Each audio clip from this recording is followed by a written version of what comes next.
네, 안녕하세요. 치과의사 박창지입니다. 아시다시피 제가 수두 테크닉에 관련돼서 강의를 하고 있고, 오늘은 그 비오비 앱 시간 칫솔의 사용에 관련된 어플리케이션 이용 방법에 대해서 말씀드리려고 카메라를 좀 켰습니다.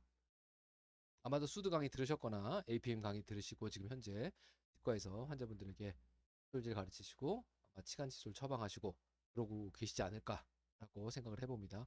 혹시라도 강의 아직까지 안 들으셨던 선생님이 계신다 그러면 다음번 강의 때 뵙도록 하겠습니다. 강의에서 말씀드린 대로 인전면의 저 삼각형 공간은 충치, 인전면 우식과 치주 질환에 있어서 가장 관리해야 될 중요한 부위라고 말씀을 드렸고요. 지금 우리가 파란색 점선으로 보이는 부분들은 전부 다 우리 눈에 보이는 부분들입니다. 이 부분은 칫솔 영역입니다.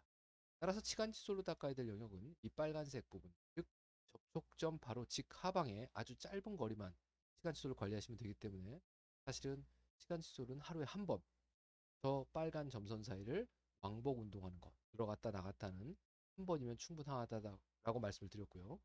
그리고 치간 칫솔은 대신 사이즈에 맞는 치간 칫솔을 쓰셔야 된다라는 얘기도 강의 때 말씀드린 걸로 알고 있습니다. 자, 보시는 것처럼 영상에서 치간 칫솔이 들어가서 완벽하게 치간 공간을 채우고 바깥쪽으로 빠져나오는 한 번의 스트로크, 이걸로도 사이즈가 맞는다면 충분하다라고 말씀을 드렸고요. 옆에서 봤을 때도 접촉점 하방에서부터 진주발 콜까지를 충분히 닦는 저런 정도의 치간 칫솔이 필요한데, 이제 저걸 하려고 그러면 흔히 말하는 전문가에 의한 치간 칫솔의 처방이 필요한 거죠. 가끔 치실에 관련돼서 말씀드리는 분께 치실은 상당히 효과가 떨어진다라고 말씀을 드렸고, 이건 뭐 제 얘기가 아니고 오래전부터 치주 교과서에 나와 있는 얘기고요. 최근에 2020년도에 나와 있는 EFP의 가이드라인을 놓고 보셔도 지금 보시는 것처럼 첫 번째는 칫솔질을 하라고 되어 있고요. 두 번째는 시간 칫솔을 사용하라고 되어 있습니다. 그래서 인터덴탈 브러쉬라고 명시가 되어 있습니다. 이게 뭐라고 써 있냐면 인터덴탈 브러쉬를 매일 사용해야 되는데, 만약에 정말로 크라우딩이 심해서 치간 칫솔이 맞지 않는 자리가 있다면 플로스를 may be used, 쓸 수도 있다 하지만 훨씬 더 효과가 떨어진다라고 명시하고 있습니다. 그래서 각 치아 공간마다 시간 칫솔의 사이즈를 체크하기 위해서 지금 보시는 것처럼 IAP 프로브라는 게 나오고 있고요. 인터덴탈 억세스 프로빙이라고 되어 있습니다. 그래서 지금 칼라 코드가 되어 있는 플라스틱 이 측정기가 있고요. 이 측정기를 시간 사이에 집어넣어서 노란색까지 들어간다 그러면 아마도 노란색 시간 칫솔. 이렇게 해서 사이즈를 체크하고 이 체크한 사이즈들을 환자에게 보내주다. 처방전처럼 나눠주라고 되어 있습니다. 그래서 치과에는 이 IAP 프로브가 프라임과 페리오 이렇게 두 종류의 프로브가 있고요. 보시 프라임, 이게 페리오입니다. 이 프라임은 프라이머리 프리벤션이고요. 이 페리오는 아시다시피 치유질환 환자들의 시간 공고를 측정하기 위한 도구라고 보시면 될 것 같습니다. 치과에는 보시는 것처럼 이 추어사이드 박스가 진료실에 마련이 되어 있고, 이 추어사이드 박스에서 치간 칫솔을 꺼내서 환자들에게 적당한 사이즈를 체크하고 처방해주는 방법들을 취하고 있습니다. 오늘 말씀드릴 거는 어플리케이션입니다. 그래서 태블릿에서 사용하고 있는 BOB라고 얘기하는 어플리케이션인데, 이 BOB 어플리케이션의 유래에 대해서 잠깐 말씀을 드리면, 우리가 알고 있는 수많은 인덱스들이 있습니다. 되게 유명한 뇌에 의한 준지발 인덱스부터 시작해서 서커스 블리딩 인덱스, 준지발 블리딩 인덱스, 파필라리 블리딩 인덱스, 이런 식으로 전부 다 프로브를 주로 사용해서 이 프로브에 의해서 만약에 출혈이 있다고 하면, 저 블리딩 인덱스니까 이 잇몸은 염증이 있는 것이다 라고 보통 진단을 하는 그런 진단 방법 중에 한 가지다라고 보실 수 있는. 근데 그 수많은 진단 방법들 그 위에도 많이 나왔습니다. 그런데 2010년도에 Bleeding on Interdental Brushing Index라는 지표가 나왔고요. 이 지표를 근거로 해서 만들어진 게 BOB 앱이라고 보시면 될 것 같습니다. 치간 칫솔이 들어갔다 나올 때 만약에 치간 유두에서 블리딩이 된다고 하면 그것은 염증 상태다라고 하는 진단적인 의미를 가지고 있다라는 거죠. 그래서 이 Bleeding on Interdental Brush Index를 기준으로, 예, 이분이 닥터 주리 세델마이어인데요. 예, 이분이 인터덴탈 브러쉬와 IAP를 개발하신 분이고, 스위스의 회사인 큐라덴 에이지와 한 20년 가까이 자문의로서 지속적으로 활동을 하셨습니다. 몇 년 전에 이제 돌아가셨는데요. 어쨌건 간에 기본적으로 이분이 만들어 놓은 BOB, 이걸 조금 더 자세하게 하면 BOIB라고 할 수 있죠. 인터덴탈 브러쉬 블리딩이니까요. 그래서 보통 우리가 BOB라고 표현을 하고 있고요. 어, 힘을 주지 않고 사이즈가 맞는 치간치수를 집어넣고 난 다음에 6분할로 나누는 거죠. 그리고 6분할을 다 끝낸 후에 대략적으로 한 30초 정도 기다립니다. 그러고 난 다음에 블리딩이 있으면 아마도 이 자리에는 염증이 있을 거다라고 추측해 볼 수 있는 거죠.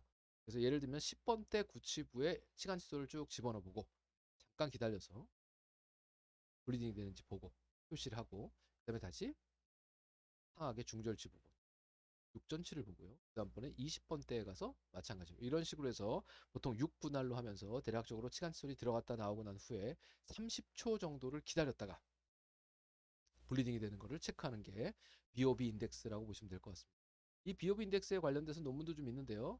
예, 이 인터덴탈 브러쉬가 페로덴탈 프로브의 밸리드한 올터너티브로서 고려해 볼 수 있다라고 얘기가 되어 있습니다.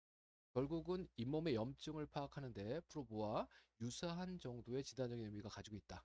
그런데 이 인터덴탈 브러쉬를 사용하는 것은 단순히 진단 목적뿐만이 아니고 동시에 환자에게 치간칫솔 사용법을 좀 알려줄 수 있고 교육이 되고요. 두 번째로는 청소까지 된다는 거예요. 그렇기 때문에 이게 어떻게 보면 프로브를 쓰는 것보다는 추가적인 효과가 더 있다라고 볼 수 있는 겁니다. 보시는 것처럼 우리가 수많은 인덱스들을 쓰고 차트에 기입하고 있지만 기본적으로 이런 것들은 환자들한테 아무리 보여줘도 환자들이 알 수 없는 우리만의 진단 차트고요. 이쪽은 보시다시피 노란색은 이제 치간칫솔 색상입니다. 여기 치간칫솔 색상 그리고 블리딩 되어 있는 게 보이죠. 이 경우는 환자가 보더라도 아 내가 치간칫솔을 어디 써야 되고 염증이 이 부위와 이 부위에 있구나라는 것들을 알기 때문에 환자에게는 상당히 좋은 진단 방법이다라고 생각해 볼 수 있습니다. 물론 우리가 전문적인 프로브를 사용한 치주 진단을 이 치간칫솔로 대체할 수는 없습니다. 하지만 기본적으로 이 프로브를 하는 과정은 환자에게 되게 불편감을 주고요. 결국은 이런 진단 과정을 오래 거치면 환자가 이 일을 다시 겪고 싶지는 않습니다. 하지만 우리는 이 환자가 다시 돌아오길 바라는 거죠. 지속적인 교육을 위해서. 그 다음번에 이 치간칫솔을 처방하면서 동시에 오럴 하이진 인스트럭션이 가능하다는 겁니다. 교육이 동시에 가능하다는 거. 그리고 환자가 치간칫솔 넣는 거를 직접 보면서 치료에 참여하고 그리고 아 여기에 문제가 있구나 출혈이 되는구나 하는 것들을 자각할 수 있기 때문에 어떻게 보면 교육 목적으로 봤을 때는 훨씬 더 효율적인 방법이다라고 볼 수 있습니다. 그래서 초창기에는 이 주리 세들마이어 선생님 같은 경우는 보시는 것처럼 블리딩이 레비얼과 링구알 쪽에서 일어나는 것들을 이렇게 표시를 하셨고요. 그리고 치간칫솔 사이즈들을 표시를 해줬습니다. 이후에는 이제 블리딩 되는 거를 이렇게 표시하기도 하셨고요. 그래서 블리딩 인덱스들을 이렇게 표시해서 나눠줬었는데요. 이 환자가 훨씬 더 차트에 대해서 익숙해지게 하기 위해서 최근 들어서 이제 어플리케이션이 개발이 됐고요. 이분은 이제 영국의 치과 의생사인 티오도라는 친구인데, 예, 잠깐 보시겠습니다. 시간줄 쓰는 걸 좀 알려주고 있죠. 그리고 저 위에 태블릿이 매달려 있고 큰 거울이 있습니다. 그래서 환자는 그 거울을 보고 있는 거죠. 보시죠. 요 위에 거울이 있습니다. 그래서 태블릿을 보고 있고. 그리고 넣었다 뺐다 하면서 프로브입니다. 프로브를 넣고 환자에게 여긴 요게 맞는 것 같아요. 저긴 저게 맞는 것 같아요. 이제 이런 얘기를 해주는 거죠. 체크를 한 후에 환자 이제 얘기를 해봅니다. 자, 저 자리요. 예, 예, 그렇습니다. 거기는 뭐로 표시해 주세요. 이렇게 하면서 환자가 거울을 보면서 프로브를 쓰는 걸 보고 그리고 자기가 직접 패드에다가 사이즈를 입력하고 있습니다. 사실 별거 아닌 것처럼 보이지만 이 교육 과정에 환자가 참여하는 거는 환자의 이후의 협조도를 얻는데 교육학적으로 상당히 중요한 역할을 하고 있다라고 얘기를 하고 있습니다. 이 디지털 기기를 이용해서 환자 혹은 소비자의 행동 패턴을 바꾸고자 하는 노력은 여러 군데에서 있습니다. 뭐 애플 워치 차고 다니시면서 아 오늘 내가 얼마나 걸었구나. 내 조금 더 걸어야겠다. 이런 건강에 관련된 것들. 그 다음에 이 앱을 설치하고 나서 급 가속이나 급 제동을 하지 않고 신호를 잘 지키면 보험료를 좀 깎아주겠다. 뭐 이런 앱들은 상당히들 많이 알고 계실 거라고 믿습니다. 치과에서도 이러한 앱이 환자의 행동 변화와 그다음에 구강위생 관리에 대한 관심을 조금 더 끌어낼 수 있지 않을까라고 생각을 하고 있고 그것이 밥앱이라고 보시면 됩니다. 이렇게 해서 치간치료를 처방하면서 블리딩이 된 거를 체크해서 그 블리딩 된 거를 환자에게 그림처럼 표시를 해줍니다. 전체 치관 공간 중에 24% 정도가 염증이 있는 거다. 그래서 너는 지금 현재 노란색 정도의 염증, 마일드 인플라메이션을 가지고 있다. 라고 환자에게 성적표가 나가는 거죠.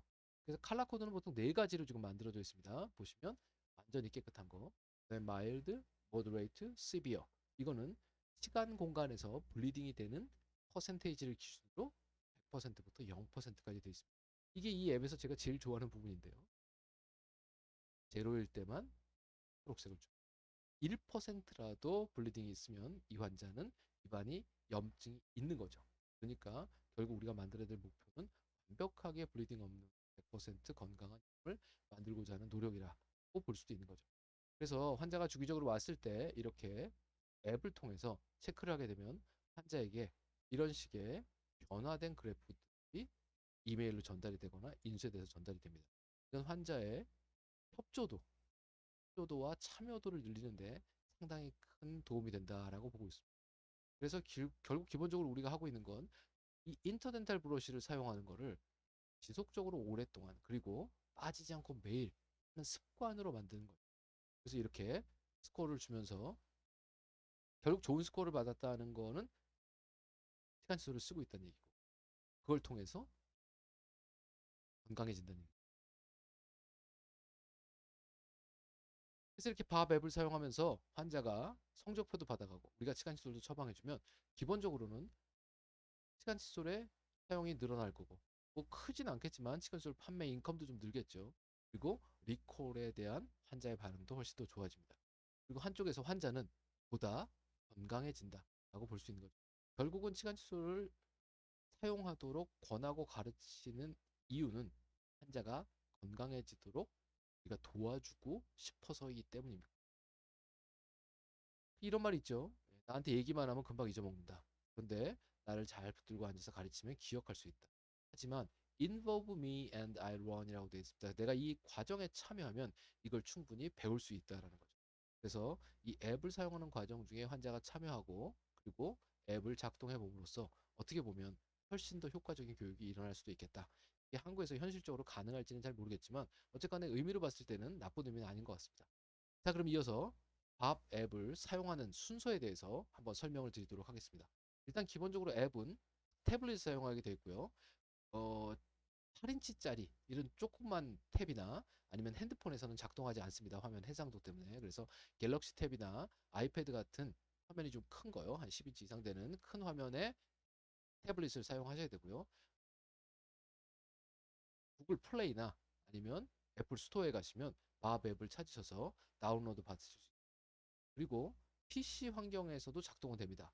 때문에 PC 환경에서 그냥 접속하셔서 사용하실 수 있는 거죠.